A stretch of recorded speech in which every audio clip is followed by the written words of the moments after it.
Welcome back to our chronological deep dive into X-Men history. Today, we're looking at a pivotal stretch in the mid-1960s where the original 5 mutants truly find their place in the wider Marvel world. From cosmic invasions to high society crime, the stakes had never been higher. Let's get into the recap. We start with a monumental event for the entire Marvel universe, the wedding of Reed Richards and Sue Storm. While primarily a Fantastic Four story, the X-Men are crucial participants in the defense of the Baxter Building. The issue begins with the world preparing for the nuptials of the century. However, Dr. Doom, fueled by jealousy and spite, utilizes a high-tech emotion charger to broadcast waves of hatred across New York City. This device incites every supervillain currently in the city to launch a coordinated attack on the wedding guests. The X-Men arrive in their individual costumes, which were relatively new at the time, ready to serve as a defensive perimeter. They are quickly thrust into a massive hero versus villain brawl. We see Cyclops coordinating his optic blasts with the Avengers to keep airborne threats like the Super Skrull at bay. Beast uses his incredible agility to navigate the chaotic rooftops, taking down low-level thugs who have been driven into a frenzy by Doom's machine. The battle moves into the streets and the skies,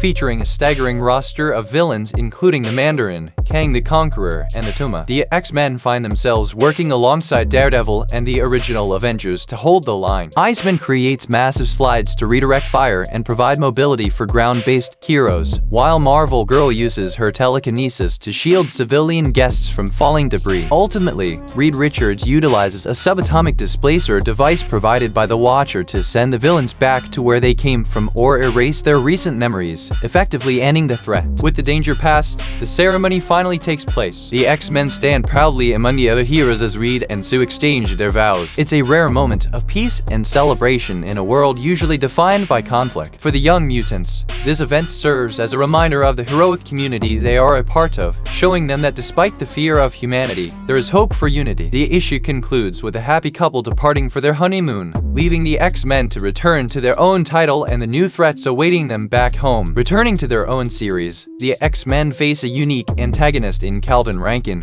also known as the Mimic. The story begins at a local coffee shop, the Metro, where the team is enjoying some rare downtime. They encounter Calvin, a boastful and arrogant young man who seems to be following them. It doesn't take long for the team to realize that Calvin possesses an uncanny ability. He can copy the powers and traits of anyone in his immediate vicinity. Calvin, now calling himself the Mimic, confronts the team and demands to be made their leader. He has coveted the agility of Beast, the wings of Angel, and the optic blasts of Cyclops. Because he possesses all their powers simultaneously while near them, he is effectively more powerful than any individual member. A battle erupts in a construction site where the X-Men find themselves in a unique predicament. Every time they use their powers, they only make their opponent stronger. Mimic mocks their teamwork, using their own gifts to pin them down one by one. The conflict takes a personal turn when we learn Calvin's origin. His powers were the result of a lab accident involving his father, Ronald Rankin, and a series of experimental chemicals. Professor Xavier realizes that Calvin's arrogance is his greatest weakness. He coordinates a plan to lure Mimic away from the group. As the X-Men intentionally retreat in different directions, the distance causes Calvin's borrowed powers to fluctuate and fade,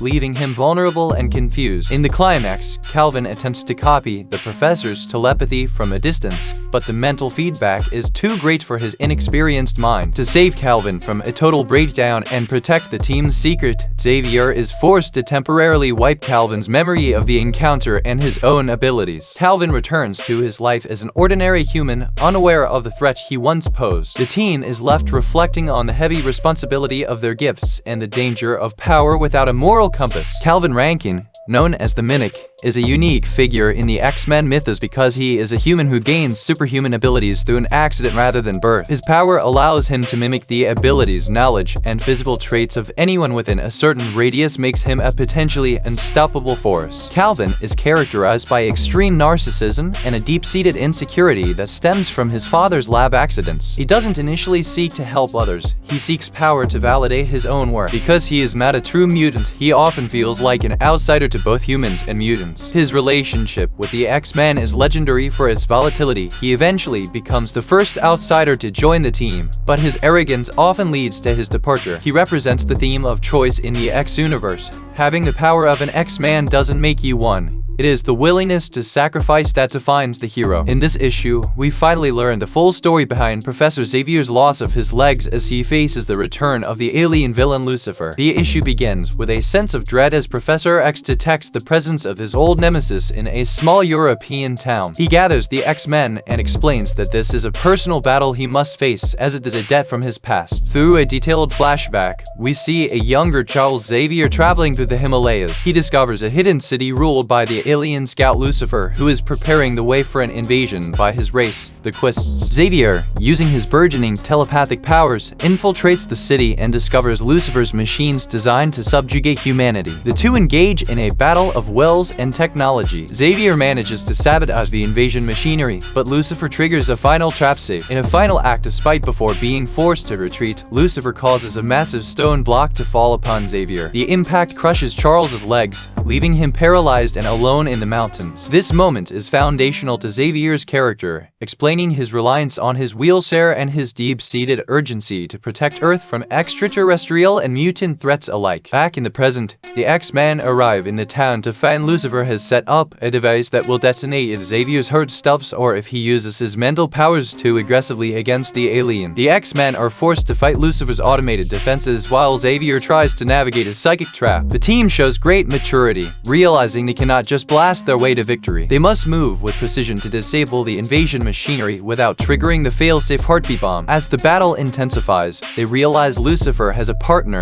the supercomputer Dominus. The issue ends on a cliffhanger, with the team facing an advanced alien technological threat while their mentor is physically incapacitated and psychically strained. Lucifer is an alien scout and an advanced agent for the Quist race, an extraterrestrial civilization with designs on planetary conquest. He is a master of advanced technology and mental manipulation, using alien machineries to augment his natural abilities. Lucifer is defined by his cold, calculating nature and a personal vendetta against Charles Xavier. He views humanity as a primitive race ripe for subjugation and sees the X-Men as biological anomalies that must be neutralized. Unlike many cosmic villains, Lucifer's primary weapon is his ability to set traps and use his enemies' own strengths or morals against them. He is the being responsible for the single most defining physical tragedy in Xavier's life, making him a villain of immense personal significance. His presence in the X-Men's history serves as a reminder that the team must protect the world not just from evil mutants, but from threats that originate far beyond Earth's atmosphere. The battle against Lucifer and the cosmic computer Dominus reaches its peak in this issue. The story picks up exactly where the last left off,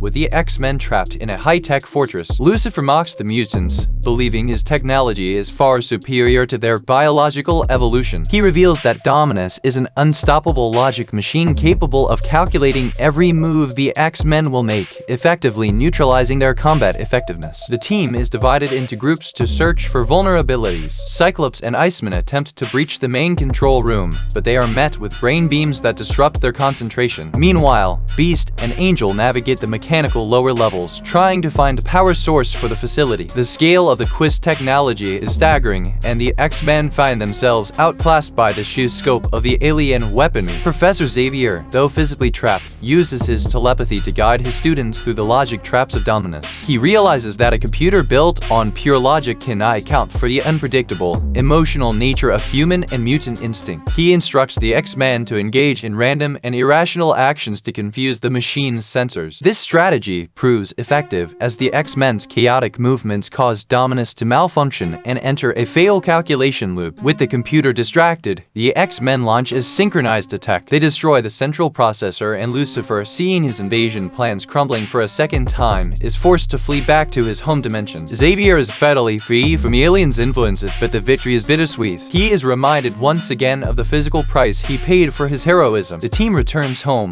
having saved the world from a cosmic invasion. This arc solidifies the team's ability to handle global threats and reinforces the bond between the student and their teacher. In this issue, the team shifts from alien invaders to a more terrestrial, but no less dangerous, threat. Count Nefaria and his Maggia. The story begins with Nefaria, an international crime lord, inviting the X-Men to his estate under the guise of a charitable event. However, it is a trap. Nefaria has assembled a group of powerful mercenaries: Scarecrow, Eel, Plantman, Porcupine, and the Unicorn to capture the mutants. Nefaria's plan is cunning. He uses an advanced illusion projector to trick the public into believing that the X-Men have turned evil and are attacking Washington, D.C. He then demands a massive ransom from the government to stop the rampaging mutants. The X-Men find themselves under fire not just from Nefaria's gang, but from the very authorities they usually protect. It is a devastating blow to their public image. The team engages in a series of skirmishes across the city against Nefaria's agents. Beast grapples with the Eel, whose electrified body makes him difficult to hold. Cyclops faces the Unicorn's power beams, while Angel tries to outfly the Scarecrow's trained crows. The battle is frantic, and the X-Men are constantly on the defensive, unable to go all out for fear of harming the civilians who believe they are villains. The issue concludes with the X-Men cornered. Professor X, monitoring the situation from afar, is blocked by a mental dampening field Nefaria has installed. The team is forced to retreat into the shadows of the city,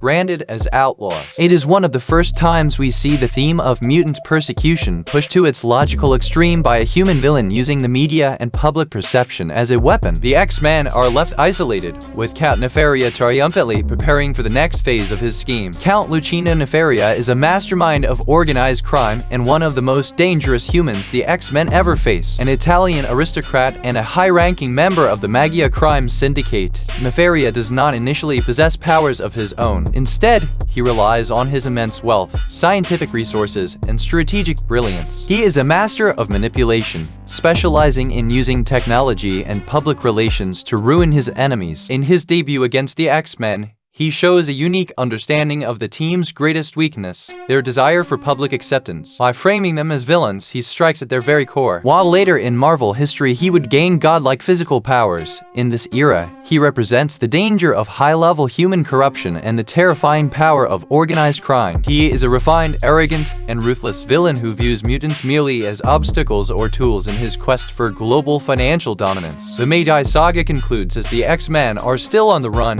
hiding in a remote area as Count Nefaria's forces hunt them down. The government has authorized the use of an iron wall, a massive military containment field to trap the mutants. Nefaria, meanwhile, prepares to flee the country with the ransom money he has extorted, intending to leave the X-Men to be destroyed by the military. The X-Men realize they must clear their names and stop Nefaria. They launch a counterattack on his mobile fortress. This battle is significantly more intense than the previous issue, as the mutants are now fighting with the desperation of cornered animals. Cyclops leads them in a series of tactical maneuvers, using his blasts to create openings in the fortress's hull. Iceman and Marvel Girl work together to neutralize the gang of mercenaries one by one. A climactic showdown takes place on the deck of Nefaria's ship. The Count tries to use his last few tricks, including a sonic weapon, but the X-Men's teamwork is too refined. They manage to destroy the illusion projectors, revealing the truth to the hovering Muse cameras. The public sees the mercenaries attacking the heroes, and the tide of opinion begins to turn. Nefaria is finally captured,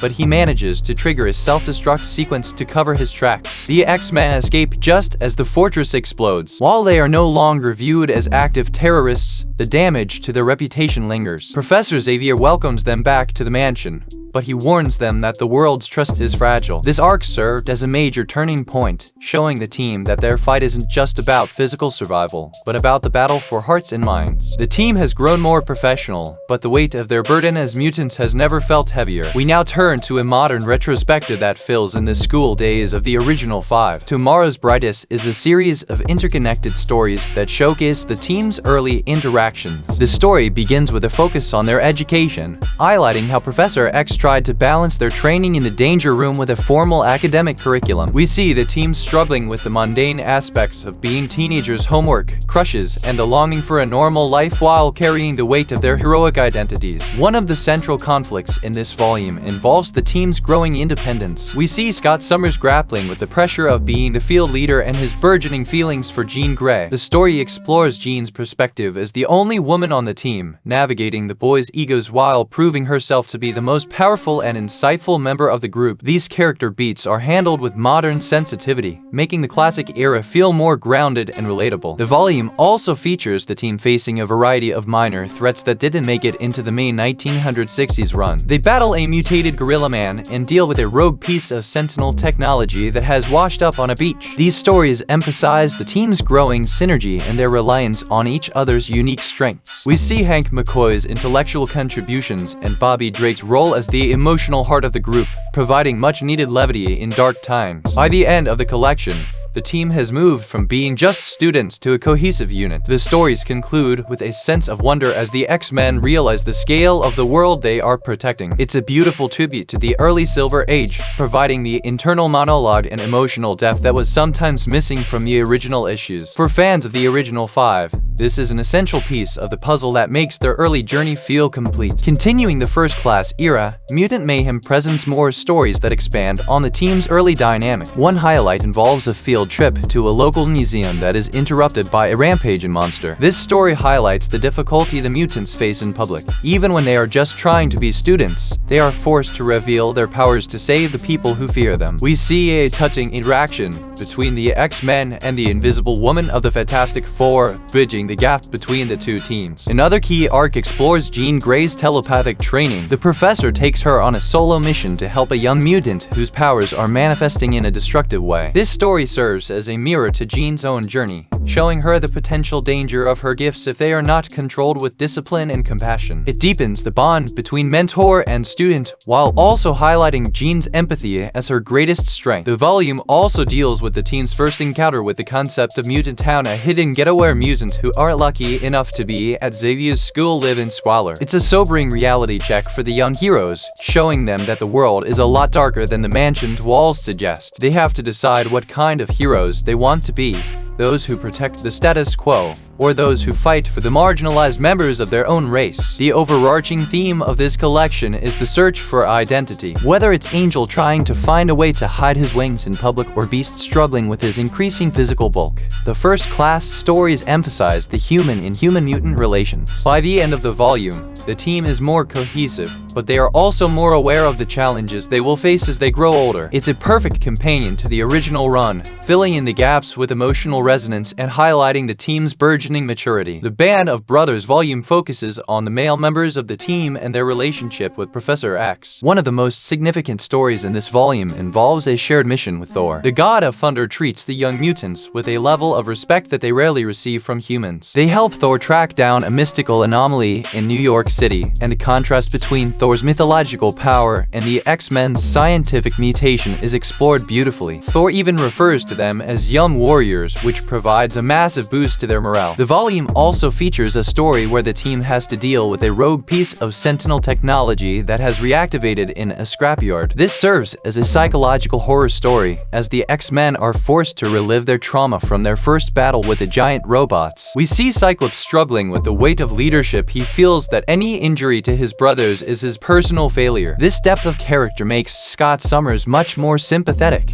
showing the man beneath the visor. There is also a lighter story involving a weekend off at the mansion, where the team tries to play a game of baseball. Of course, when you have a telepath, a flyer, and a guy who can create ice, the game becomes anything but ordinary. These moments of levity are crucial because they remind us that the X-Men are a family first and a strike force second. We see the deep friendship between Hank and Bobby, and the mutual respect between Angel and Scott. The final arc of the volume deals with a group of mutants who have been rejected by society and have turned to crime. The X-Men have to confront the fact that they are the lucky ones because they have a mentor and a home. It's a nuanced exploration of the mutant experience. The volume ends with the team returning to the mansion, bruised but stronger. They realize that while the world may never accept them, they will always have each other. Band of Brothers solidifies the emotional core of the original team. The final volume of this modern retrospective, The Wonder Years, serves as a bridge into the later Silver Age era. The stories here are a bit more mature,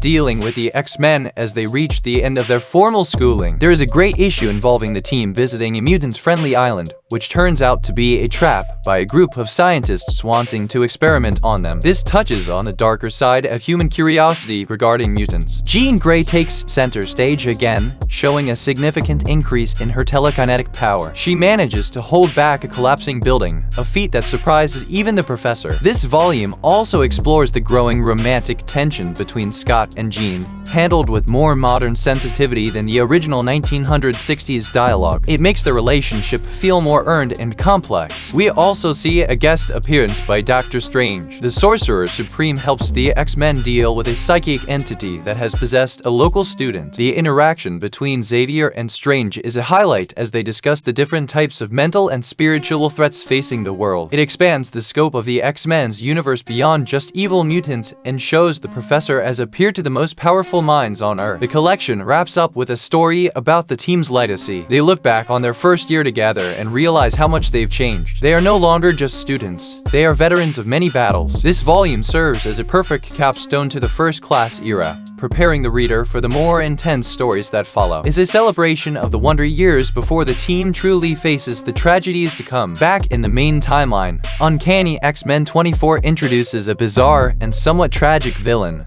the Locust. The story begins with a series of massive insect attacks on local farms. Professor X detects a mutant signature at the center of the swarm and sends the X-Men to investigate. They find Dr. August Hopper, a brilliant scientist who has mutated himself to gain the attributes of a locust. The Locust believes that humanity is destined to be replaced by the insect world, and he plans to lead his swarms to consume the world's food supply, forcing a total societal collapse. He has a giant mechanical locust that he uses as a base and a weapon. The X-Men find themselves in a literal bug hunt, fighting through swarms of giant grasshoppers and beetles that the Locust controls through high-frequency signals. The battle is physically grueling. Beast struggles with the sheer numbers of the insects, while Iceman tries to freeze the swarms in midair. Cyclops attempts to target the Locust control device, but the villain is surprisingly agile in his insectoid form. The team has to use their environment, eventually leading the swarms into a specialized containment field designed by Beast. The Locust is a tragic figure, as his mutation is slowly eroding his human mind. In the end, the X-Men manage to destroy the control machinery and the insects disperse. Dr. Hopper is captured, pleading for his swarms to return as he realizes the horror of what he has become. It's a classic sci-fi horror story in the middle of a superhero comic. The issue ends with the X-Men returning home, once again reminded of the dangerous paths a mutation can take if not guided by a strong moral compass. The Locust remains a minor but memorable entry in their rogues gallery. Dr. August Hopper, the Locust, is a scientist who became obsessed with the survival capabilities of insects. Believing that humans were too weak to survive the coming ages, he experimented on himself with a combination of radiation and insect DNA. This transformed him into a hybrid being with enhanced strength, the ability to jump great distances, and a limited form of flight. Most importantly, he developed a telepathic connection with insects, allowing him to command massive swarms. August is not a typical conqueror villain. He is driven by a warped evolutionary logic and a descent into madness caused by his own experiments. He represents the theme of the mad scientist whose quest for progress leads to a loss of humanity. While he only appears a few times in X-Men history, he serves as a cautionary tale for the young mutants about the importance of scientific ethics and the dangers of altering one's own nature out of fear. In Uncanny X-Men 25, the team travels to the jungles of Central America for an adventure involving Mayan archaeology and the return of an ancient god. The story begins with a report of a powerful entity emerging from a hidden temple. A man named Tigre, a ruthless explorer, has discovered the sacred amulets of Kukulcan and plans to use them to gain godlike power. The X-Men arrive in the jungle and are immediately attacked by Tigre's mercenary forces. The terrain is a major factor here, as the dense foliage and humid air make it difficult for Angel to fly and Iceman to maintain his constructs. They find the temple and witness Tigre performing a ritual to summon the power of the feathered serpent god. He splits the amulets with his brother, and the transformation begins.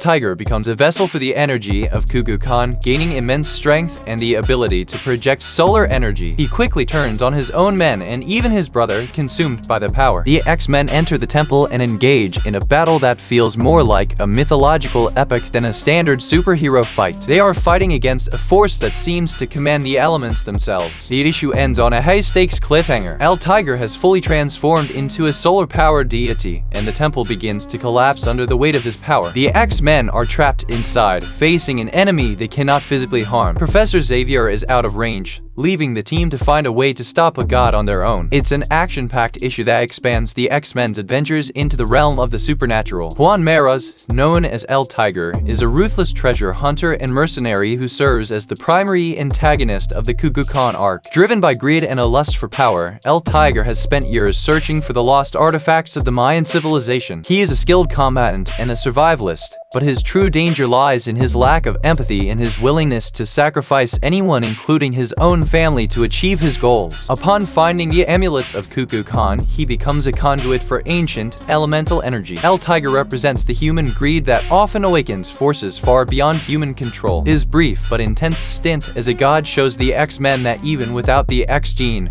a human with the right or wrong tools can pose an existential threat to the world. He is a grounded villain who becomes a cosmic problem, making him a unique challenge for the young team. The battle against the godlike Tigre continues in Uncanny X-Men 26. The temple is in ruins, and the X-Men are struggling to survive the solar energy blasts coming from the transformed villain. Tigre, now fully identifying as Kukulcan, believes he is the rightful ruler of the modern world, destined to return humanity to a state of primitive worship. Cyclops takes a leadership role, realizing that brute force is failing. He observes that Tigre's power is tied to the two halves of the amulet. He devises a plan to separate the pieces, which would theoretically cut off the energy flow. This requires a dangerous maneuver where Angel must distract the god while Beast and Iceman work to physically wrench the amulets away. Marvel Girl uses her telekinesis to provide a protective barrier. The battle moves outside the temple into a nearby village. The X-Men have to protect the local population while fighting a being that can fly and manipulate the weather. It's a desperate struggle, but the team's training at the mansion pays off. They move with a level of coordination that Tigre cannot match. In a climactic moment, Cyclops uses a full-force optic blast to destabilize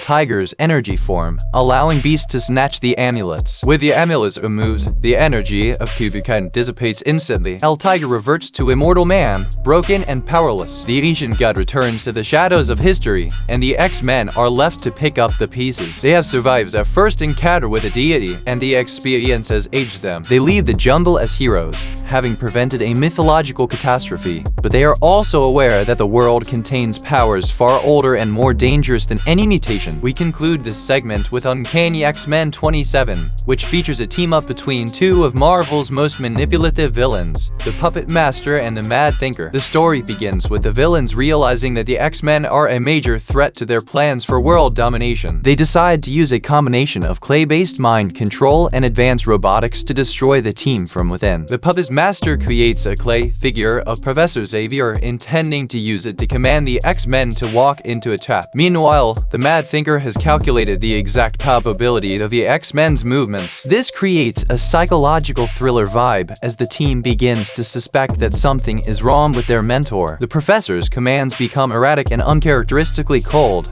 causing friction within the team. The Xavier-controlled X-Men are sent to attack the base of the Fantastic Four, leading to a brief but intense skirmish between the two teams. It's a classic hero vs hero misunderstanding, but the X-Men eventually break free of the mental influence when the real Xavier manages to send a psychic SOS from his hidden location. The team realizes they have been played and turns their attention back to the Puppet Master's hideout. The final battle is a mix of mental and physical combat. The X-Men have to navigate the Thinker's traps while resisting the Puppet Master's secondary sculptures. They manage to destroy the clay figures, severing the mental link. The villains are forced to retreat, their plan a failure. The issue ends with the X-Men and the Professor reuniting, but there is a sense of unease. They have learned that even their own minds are not always safe. This issue wraps up this era of the team, showing them as a seasoned group ready for the even greater threats of the coming Silver Age. What an epic journey, from the wedding of Reed and Sue to the ancient jungles of the Yucatan.